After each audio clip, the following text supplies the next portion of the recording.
Hello guys, தளபதி விஜய்னா ஏடிஎம்கேவோட கூட்டணி வைக்க போறாரான்னு நிறைய விமர்சனங்கள் எழுந்துட்டு இருக்கு. இந்த நிலையில இன்னைக்கு தளபதி பேசின ஸ்பீச்சை மட்டும் கேட்டீங்கன்னா அதுக்கான பதில் எல்லாருக்குமே தெரிஞ்சிடும். ஏன்னா அந்த ஸ்பீச்சில் ஒரு முக்கியமா பேசினது இது வரைக்கும் ஊழல செய்யாதவங்களை தேர்ந்தெடுக்க சொல்லியிருக்காரு. இப்படி சொல்றவர் அதிமுகவோட கூட்டணி வைக்கிறதுக்கு சான்ஸே கிடையாது. இன்னைக்கு மாமல்லபுரத்தில் ஸ்டூடெண்ட்ஸுக்கு பரிசளிக்கும் விழாவில் கலந்துருக்காரு. அதுல பேசின தளபதி விஜய்னா யூபிஎஸ்சி தேர்வில் பெரியாருக்கு சாதி சாயத்தை பூசுறாங்கன்னு மத்திய அரசையும் ஊழலை பத்தி பேசி மாநில அரசையும் தாக்கி பேசியிருக்காரு.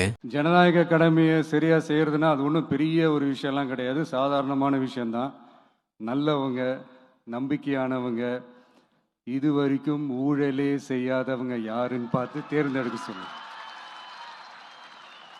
உங்ககிட்ட நான் ஷேர் பண்ணணும்னு நினைச்சது என்னன்னா, இந்த சாதி மதத்தை வச்சு இந்த பிரிவினை வளர்க்கிற அந்த சிந்தனை பக்கமே போயிடாதீங்க.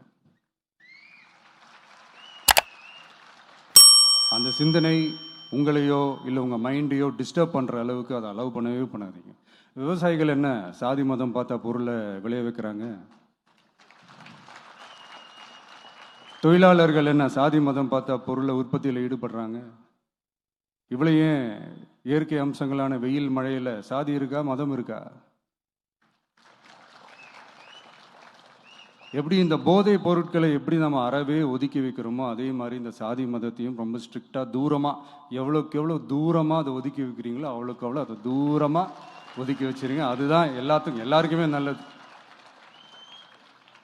ஏன்னா இப்போ ரீசெண்ட் டைமில் பார்த்தீங்கன்னா தந்தை பெரியார் அவர்களுக்கே சாதி சாயம் பூச ட்ரை பண்ணுறாங்க.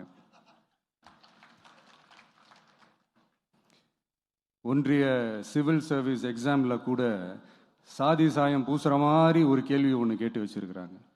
இதையெல்லாம் வன்மையாக கண்டிக்கிறோம்.